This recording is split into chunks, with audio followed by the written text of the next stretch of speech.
The world didn't come to him in pictures. For Kai, a young man of 17, reality was a symphony of vibrations, scents, and textures. His mornings began not with the sight of sunlight streaming through a crack in the curtain, but with the gentle warmth of it on his face. He would lie still, letting the day announce itself. There was the soft hum of the refrigerator in the kitchen, a low and steady note he'd known his whole life. Then came the distant chirp of a sparrow, its song sharp and clear against the quiet hum of the house waking up. He could tell the day was going to be dry by the way the dust motes didn't feel heavy in the air, a subtle sensation most people would never notice. This was his world, a rich and complex tapestry woven from everything but sight. At school, the world became a louder, more chaotic place. The hallways were a river of sound, the heavy thud of running sneakers, the shuffle of countless feet, the bursts of laughter and sharp shouts that echoed off the lockers. While other students navigated this chaos by scanning the crowds with their eyes, Kai navigated it with his ears. He could recognize his friend's approach by the specific rhythm of his walk, a slightly uneven gait that always ended with a scuff of the right shoe. He knew when the principal was coming down the hall by the crisp, deliberate sound of her heels, a sound that always seemed to make the chatter quiet down for a moment. He often felt like an island in that sea of noise. His classmates lived in a world of snapshots and videos, their faces lit up by the glowing screens of their phones. They talked about things he couldn't see, a new filter that made you look like a cute animal, a funny meme someone had shared, the color of a new car that drove past the school.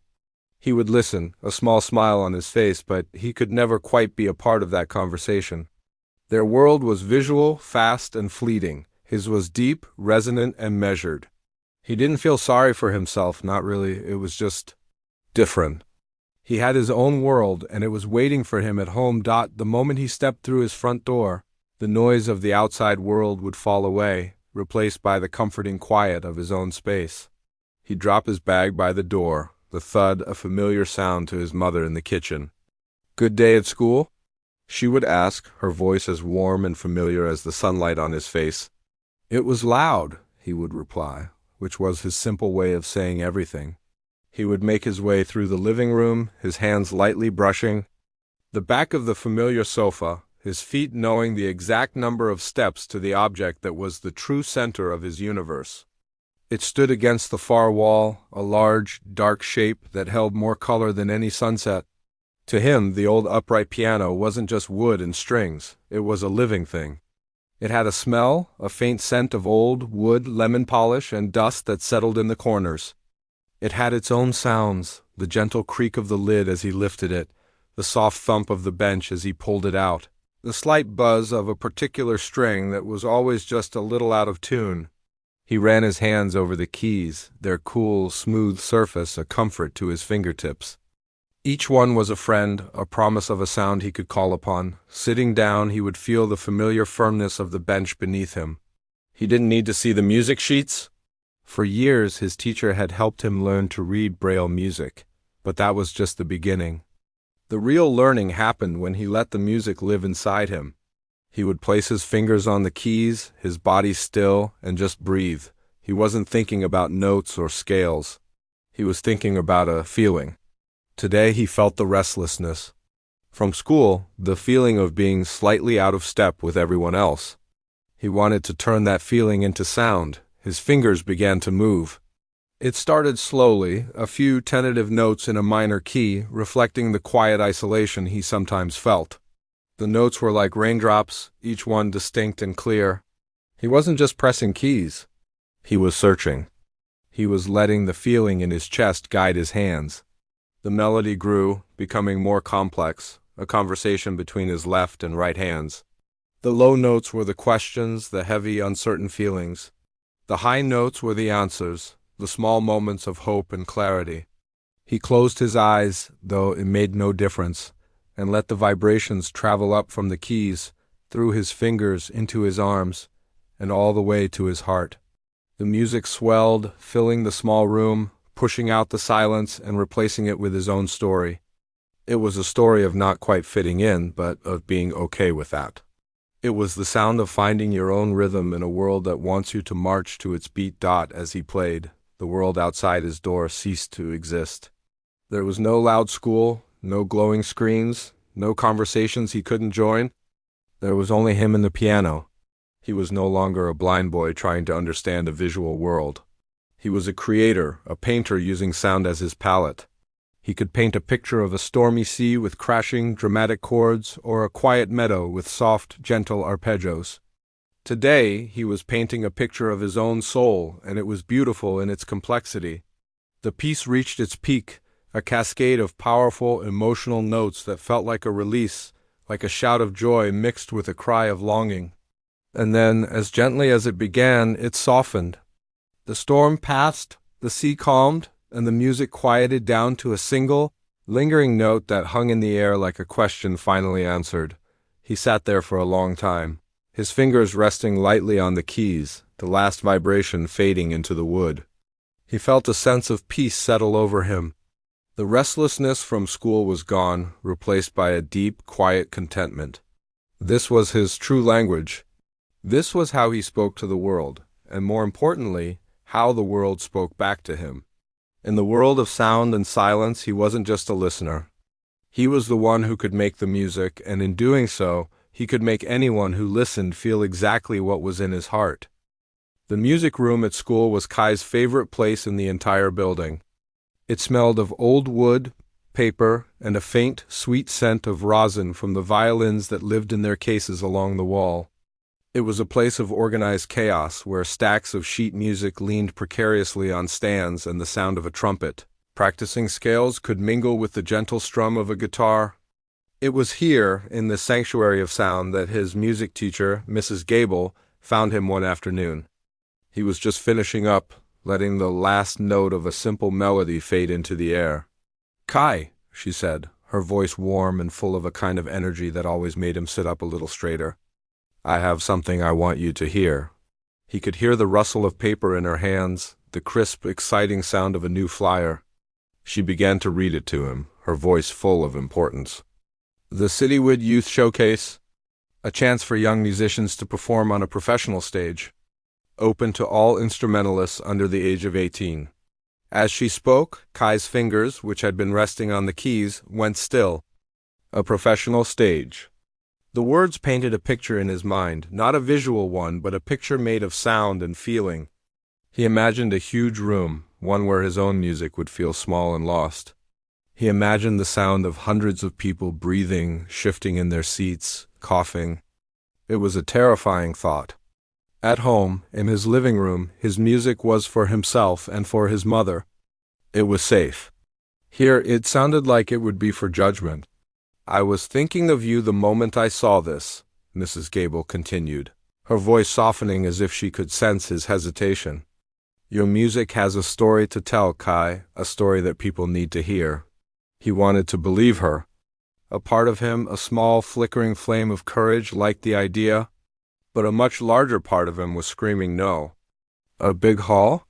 he asked, his voice quieter than he intended. "With a lot of people?" "The biggest hall in the city," she confirmed, a little too enthusiastically for his liking. "But think about it. The acoustics would be amazing. Your music, the way you play. It would fill that space. It would touch everyone there." He didn't say anything else. He just nodded, a small, uncertain movement of his head. He could feel her eyes on him, full of hope and belief. He didn't want to disappoint her, but the idea was a stone in his stomach. For the rest of the day, the words Citywood Youth Showcase echoed in his mind. They sounded loud and final, like a door slamming shut. A few days later, he found himself back in the music room, alone with Mrs. Gable. She had brought a recording for him to listen to. "I want you to consider this piece," she said, placing the headphones over his ears. "It's difficult, yes, but it's also powerful. I think it's a story you can tell." He listened. The music that flowed into his ears was like nothing he had ever attempted before. It started with a quiet, almost hesitant melody, like someone waking up in a strange place. Then it built. Layer by layer, instrument by instrument, it grew into a storm of sound. There were crashing chords that felt like waves against a cliff, and then, in the middle of the chaos, a single, beautiful, clear melody would rise up, like a voice singing in the storm. It was a fight. The whole piece was a fight between chaos and beauty, between despair and hope. It was the most complicated, emotional thing he had ever heard. He felt his own heart beat in time with the dramatic pauses and swells. When it was over, he took off the headphones, the silence of the room feeling heavy after the storm he had just experienced. "It's a lot," he finally managed to say. "It is," she agreed. "But I've heard you play. I've heard the storms you can make on that piano. I've heard the beauty you find in the quiet notes. This piece isn't just about playing the right keys. It's about feeling something so deeply that you have no choice but to let it out. That's what you do, Kai." Her faith in him was a warm blanket, but it couldn't completely chase away the chill of his fear. He agreed to try. He took the Braille sheet music home, his fingers tracing the raised dots as if they were a map to a foreign land. This was his challenge now. He would learn this storm of a piece, this story of a fight. He would pour all of his own feelings, his own quiet struggles and small hopes, into it. That weekend, his uncle had a small get-together at the house. The living room was filled with the familiar sounds of happy chatter and the clinking of glasses. Kai stayed in the background, content to listen. One of his uncle's friends, a man who was always very loud and friendly, came over to him. "Heard you're quite the piano player, kid." The man boomed. "Mrs. Gable told my wife. Said you're thinking of doing that big showcase." Kai nodded, feeling a little shy. "I'm practicing a piece." "Good for you. What's the piece?" The man asked. Kai told him the name of the composition he was learning. The man let out a low whistle. "Wow, that's a bold choice, a very visual piece." The word hung in the air between them, visual. "You know," the man continued, his tone shifting from boisterous to something more serious, something he probably thought was helpful. "With all the dramatic ups and downs, it tells a real story. But how will you, connect with the audience on a piece like that? If you can't see their faces, how will you know if they're with you? It's all about the connection, right?" He meant well. Kai could tell that from the tone of his voice. He wasn't being mean. He was just being practical. But his words were like tiny, sharp stones. They hit Kai exactly where he was most vulnerable. Connect with the audience. How could he connect with a room full of people he couldn't see? He had always thought his music was enough, that the feeling he put into it would travel through the air and find its way into people's hearts. But what if it wasn't? What if music needed eyes to be truly understood? The man clapped him on the shoulder and moved on to talk to someone else, leaving Kai standing alone in the noisy room. But the noise had faded into a dull hum. All he could hear were the man's words repeating over and over in his head. How will you connect? The question wasn't just a question anymore. It was a confirmation of his deepest, darkest fear. That his world of sound, his entire way of being, was incomplete. That to truly move someone, you needed to see them, and they needed to see you. Later that night, long after the guests had left and the house was quiet, Kai sat at the piano. He didn't play. He just rested his fingers on the cool, familiar keys. The piano, his best friend, his voice suddenly felt different. The doubt that had been planted was now a weed growing quickly in his mind. He thought of the piece, the beautiful, stormy piece. He thought of the story it told. And for the first time, he wondered if his story was enough, if it could stand on its own without the help of a single glance, a single shared look between him and the people listening. The silence in the room was heavy, filled with a question he didn't know how to answer. The days that followed were a blur of sound and repetition. The doubt from the party had settled in his chest like a cold stone. But Kai's determination, fueled by Mrs. Gable's belief, was a small fire he tried to keep burning. He knew he couldn't learn the complicated piece just by feeling his way through it. He needed a map, so he and his mother created one. She set up her old phone on a small stand near the piano and recorded a professional version of the piece. The one he had first listened to with Mrs. Gable, then She recorded herself playing each hand's part separately, slowly, so he could understand the paths his fingers needed to take. His world shrank to the size of his headphones. For hours every day, he would sit at the kitchen table, the phone on the table in front of him, and listen. He wasn't just hearing the music, he was dissecting it. He'd close his eyes and focus only on the left hand, feeling the deep, resonant notes that formed the foundation of the story. He would tap his fingers on the table, memorizing the rhythm, the distance between the notes. Then he would listen again, this time blocking out the low notes and concentrating only on the right hand. The voice that sang the melody, the one that told of hope and struggle. He listened so much that the music became a part of his own thoughts, a soundtrack to his dreams. He could hum every part, every pause, every swell of volume. When he wasn't listening, he was at the piano. His practice was a physical conversation with the instrument. He didn't have the sheet music in front of him most of the time. Instead, he had the map in his mind. He would find the starting note, and then his fingers would begin their journey. He learned the geography of the piece not by sight, but by the feel of the keys under his hands. A jump of an octave wasn't a visual distance. It was a specific stretch of his hand, a muscle memory he built over and over. A complex chord wasn't a shape on a page. It was a familiar grouping of keys his fingers knew how to find in the dark. Weeks turned into a month. The stone of doubt in his chest began to feel heavier. The man's words at the party echoed in the quiet moments. How will you connect? The question was a poison, slowly seeping into his confidence. His playing, which had started with passion, began to feel like a chore. He was hitting all the right notes. The rhythm was perfect. He could play the piece from beginning to end without a single mistake. But it felt empty. It was like he was reciting a story he had memorized but didn't understand. The storm was there, but he was just a weather reporter, not the storm itself. The music was technically perfect, but it had no soul. One afternoon, the frustration boiled over. He was in the middle of a particularly difficult passage, a flurry of fast notes that were supposed to sound like desperate, driving rain. He played it flawlessly, but the sound felt flat, lifeless. He stopped, his hands hovering over the keys. He tried again. Same result. Perfect but dead. A hot wave of anger washed over him. He brought his hands down hard on the keys, creating a loud, ugly, discordant crash that filled the house. What's the point? He muttered to the empty room. He leaned forward, his forehead resting on the cool wood of the piano's frame. The man was right. How could he connect with an audience when he couldn't even connect with the music anymore? He was just a blind boy playing notes. The magic was gone. He felt like a fraud. He thought about calling Mrs. Gable and telling her he couldn't do it. He thought about just quitting, letting the piano gather dust. For the first time in his life, his best friend felt like an enemy.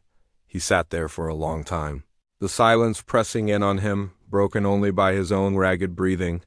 He heard a soft footstep on the stairs and then a light touch on his shoulder. It was his younger sister, Alara. She was quiet for a moment, just standing there with him. That sounded angry, she said softly.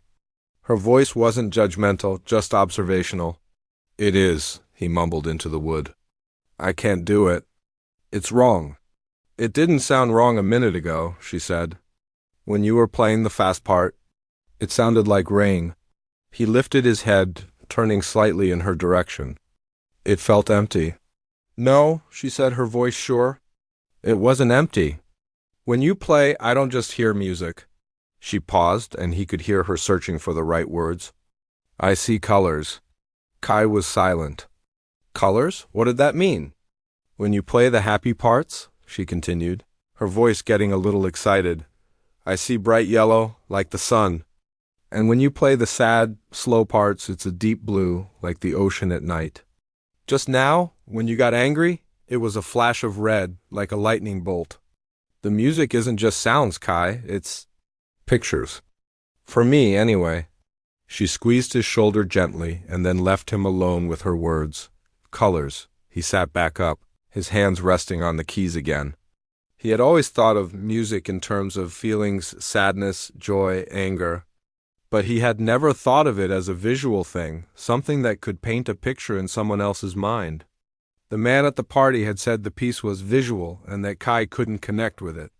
But Ilara was telling him that he was creating visuals, just not with his eyes. A new thought began to bloom in his mind, pushing out the weeds of doubt. Maybe his job wasn't to see the audience. Maybe his job was to give them something to see for themselves. He didn't need to see their faces to know if he was connecting.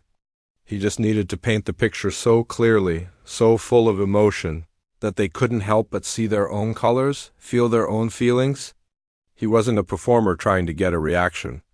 He was an artist, and the piano was his canvas. He took a deep breath and placed his fingers back on the keys. He started from the beginning. But this time, he wasn't thinking about the notes.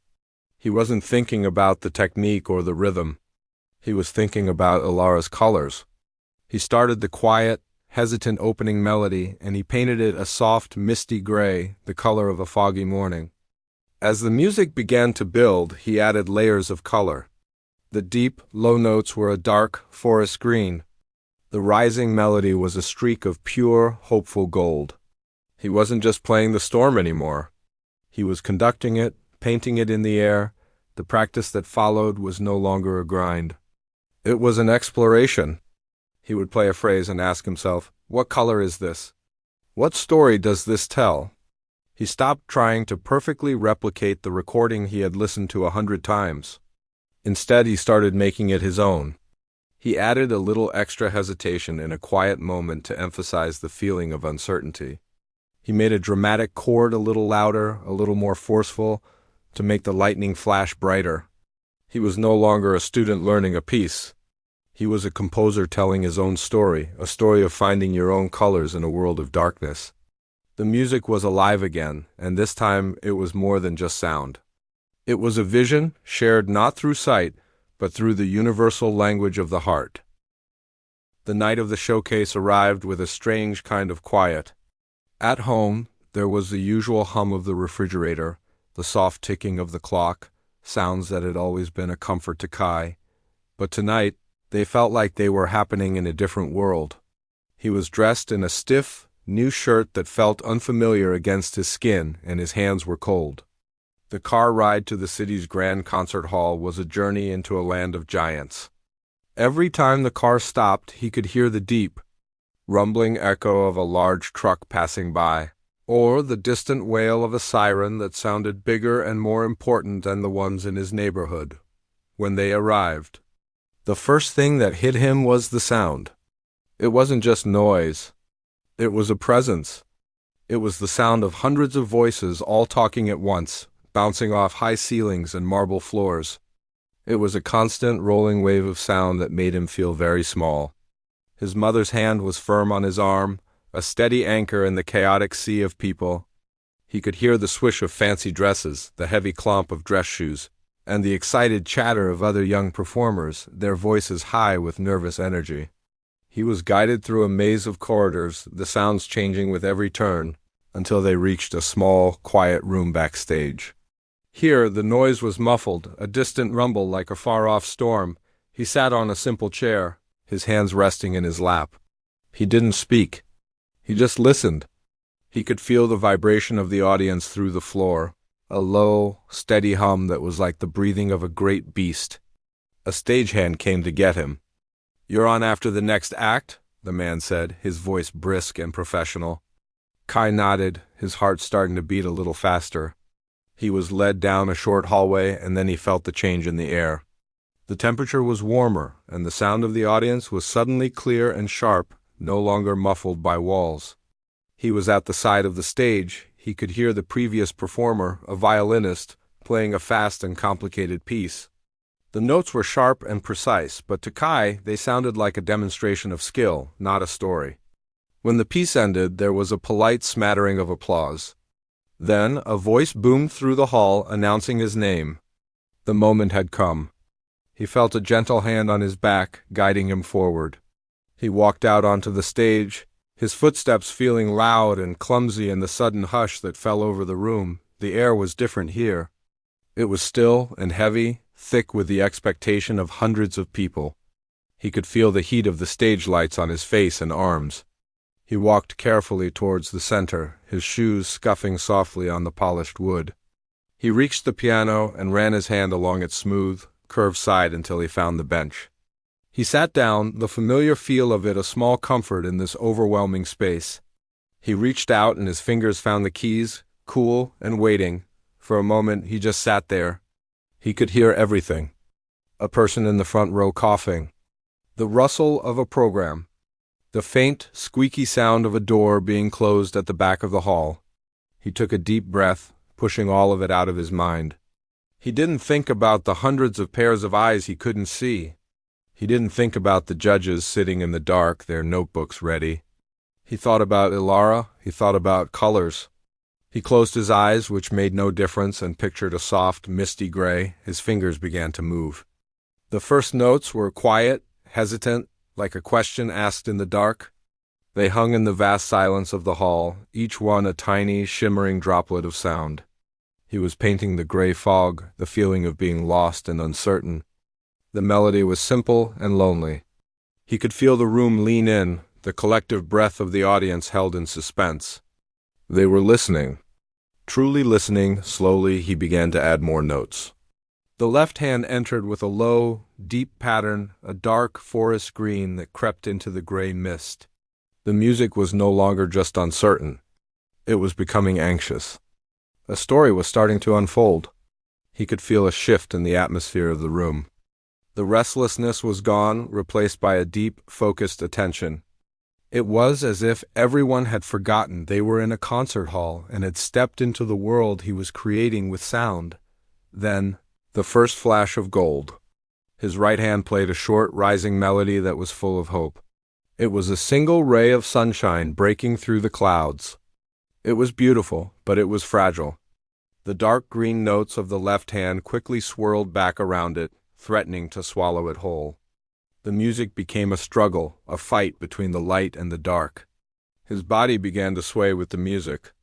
He wasn't just sitting on a bench anymore. He was in the storm, fighting his way through it. He saw a tough-looking man in the third row, a man who had come in with his arms crossed and a skeptical look on his face. The man was now leaning forward, his elbows on his knees, his entire body focused on the stage. The music was reaching him, chipping away at his hard exterior, the piece built towards its climax. The notes became faster, more urgent. The green was darker now, almost black. The gold was flickering, struggling to stay alive. Kai's hands flew across the keys, his fingers moving with a speed and power he didn't know he possessed. He wasn't thinking anymore. He was just feeling. He was pouring all his fears, all his frustrations, all his moments of doubt into the music. The storm was raging. He could feel the vibrations of the piano traveling through the floor, up his legs, and into his heart. The whole hall was vibrating with it, and then the lightning. He brought his hands down on a series of massive, crashing chords. It was the flash of red Ilara had described. It was the peak of the anger, the moment of desperation. It was a sound so full of emotion that it seemed to suck all the air out of the room. A woman in the front row, who had been smiling politely at the start, now had a hand pressed to her mouth, her eyes shining with tears she wasn't expecting. The music wasn't just touching her. It was breaking her open, but just as quickly as it began, the storm passed. The crashing chords faded away, leaving only a single, quiet note played by his right hand. It was the gold again, but this time it wasn't a flicker. It was strong and steady. The dark notes of the left hand were gone. The gold note hung in the air, pure and clear and full of peace. It was the calm after the storm, the feeling of relief of having survived. He held the note, letting it ring out until its vibration was just a whisper in the vast hall, and then he let it go. There was silence, It wasn't just quiet. It was a profound, heavy, breathless silence. No one coughed. No one shifted in their seat. The entire audience, every single person, was holding their breath. They were still inside his world, still seeing the colors he had painted. The silence lasted for what felt like an eternity. It was in that silence that Kai knew. He didn't need to see their faces or hear their applause. He had felt the change in the room. He had connected. He had won, then a single person started to clap. It was loud and sharp in the silence. Then another and another. Suddenly, the silence was shattered by a roar of sound. It wasn't just polite clapping. It was a torrent of noise, a wave of pure emotion that crashed over the stage. It was a standing ovation. He could hear the stamping of feet, the cheers, the sound of hundreds of people rising to their feet as one. He remained seated at the piano, his hands resting on the keys, a small, tired smile on his face. He had played from the heart, not his eyes, and in the end, that was all that mattered. The roar was a physical thing. It wasn't just sound. It was a wave of energy that washed over the stage, pressing against Kai's skin. The vibrations traveled up the solace of his shoes, through the bench, and into the very bones of the piano. He sat perfectly still, his hands resting on the keys that had just unleashed the storm, letting the sound of the audience crash over him. It was a sea of emotion, and he was at its center. He could feel the intensity of it, the raw, unfiltered appreciation that went far beyond polite clapping. This was not the sound of people being impressed by a trick. This was the sound of people feeling something deep and real. A small, tired smile touched his lips. He had done it. He had reached them. He didn't know how long he sat there, lost in the overwhelming noise. It could have been a minute or 5. Finally, he felt a gentle hand on his shoulder. It was the stagehand, his touch now respectful, almost reverent. The man guided Kai to his feet. The applause seemed to grow even louder as he stood, a fresh wave of sound breaking over him. He was led off the stage and the world changed in an instant. The roar of the hall was replaced by the muffled, quiet hush of the backstage area. The contrast was so sharp it felt like plunging into cool water after being in the sun. Before he could even orient himself, he was enveloped in a hug so tight it almost took his breath away. He knew it was his mother from the familiar scent of her perfume and the way her shoulders shook with silent sobs. She didn't say anything at first, just held him, her love a powerful, silent force that said more than words ever could.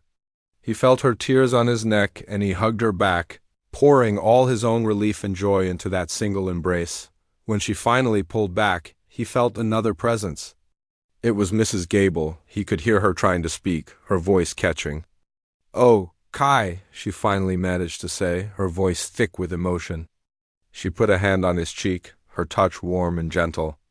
That was the most beautiful thing I have ever heard. You didn't just play the music? You were the music. He stood there between the two most important people in his life, absorbing their love and pride. The cold stone of doubt that had lived in his chest for so long was completely gone, melted away by the warmth of their affection and the memory of the audience's roar. He felt a lightness he had never felt before, a sense of rightness. As if he had finally found exactly where he was supposed to be, they waited in the small, quiet room while the other performers finished and the judges made their decision. The distant sounds from the hall were just a low murmur now. Kai wasn't nervous. He felt a deep, unshakable peace. He had already received his award. He had felt it in the vibrations of the floorboards and heard it in the collective breath of the audience. Nothing else mattered. Soon, an announcement came over the speaker system, calling all the performers back onto the stage. This time, when Kai walked out, the hall was filled with a gentle, expectant hum. He sat back at the piano, not to play, but to wait with the others. He could feel the presence of the young musicians around him, a mix of pride and anxiety. He just felt calm. The announcer came back to the microphone and began to list the honorable mentions. Then he called the head judge to the stage to say a few words and announce the top 3. Kai heard the heavy, deliberate footsteps of a man walking to the microphone. There was a rustle of paper and then a pause. "I have been judging this competition for 15 years, the man's voice said. It was a deep, gravelly voice, the kind of voice that was used to being heard. In that time, I have heard thousands of young musicians. Some were technically brilliant, flawless, perfect, but perfection is not the same as art. Tonight, we heard something rare." He paused again, and the hall was so quiet Kai could hear his own heartbeat. "We heard a performance that was not just technically proficient, but was profoundly human. It was a conversation, a story. It was a reminder of why we have music in the first place. Not to show off what we can do, but to share what we feel. The judge's voice grew a little softer, a little more personal. There was a young man who played a piece that was, by all accounts, a visual composition, and he played it without the gift of sight. And in doing so, he showed us all how to truly listen. He didn't play with his eyes, trying to connect with us through a glance. He played with his heart, and he reached all of ours in a way I will not soon forget. He reminded us that the most powerful connection is not what we see, but what we feel. Kai felt a warmth spread through his chest. The judge was saying the words he needed to hear, the words that validated everything he had ever believed. About his music, the judge then cleared his throat and his voice became formal again. That said, the competition must have a winner. In third place, he announced a name. The audience clapped politely. In second place, another name, more applause. Kai felt no tension, no anticipation. He had already won. And in first place, with a stunning performance of, the judge announced a name that was not his. The winner was a girl who had played a technically flawless violin concerto. The audience applauded loudly for her, as they should. But there was something else in the air. A few people in the crowd started to clap for Kai, a slow, rhythmic clap that was quickly picked up by others. It wasn't a protest against the winner, but a separate show of appreciation for him. It was a quiet acknowledgement that the real prize of the evening had already been given. Kai didn't win a trophy. He didn't get his name in the local paper as the grand champion. But as he sat on that stage, listening to the sound of people clapping just for him, a sound separate from the formal awards, he knew he had something much better. He had the judge's words echoing in his mind, and he had the memory of that profound, breathless silence after his final note. The car ride home was quiet, but it was a different kind of quiet than the ride there. It wasn't filled with nervousness, but with a comfortable, shared contentment. His mother reached over and squeezed his hand from time to time, a simple gesture that said everything. The sounds of the city, the sirens and the rumbles of the trucks, no longer sounded intimidating. They just sounded like the background music to a perfect evening. When he got home, he didn't go to bed. He walked straight to the piano in the living room. The house was dark and still. He sat down on the familiar bench, the one that had always been his anchor. He didn't play the big stormy piece from the competition. Instead, his fingers found a simple, gentle melody he had composed himself a long time ago. It was a quiet tune, full of peace.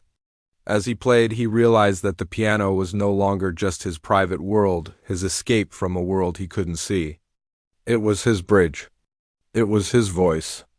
And he knew, with a certainty that filled his entire being, that as long as he had this, he would never be alone. He would always be able to connect, to share his colors, and to touch the hearts of others, one note at a time.